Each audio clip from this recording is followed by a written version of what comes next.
ভেবো না হঠাৎ সামনে গিয়ে মায়ের চরণ ছুঁয়ে দেব। ভেবো না হঠাৎ সামনে গিয়ে মায়ের চরণ ছুঁয়ে দেব।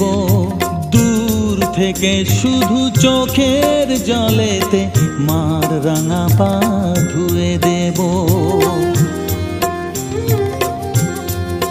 শুধু আরতি যখন করবে মার পূজা দীপ তুলে ধরবে।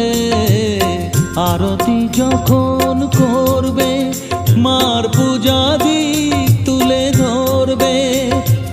আমাকে দেখতে দিও মায়ের একটু হাসি, মায়ের একটু হাসি।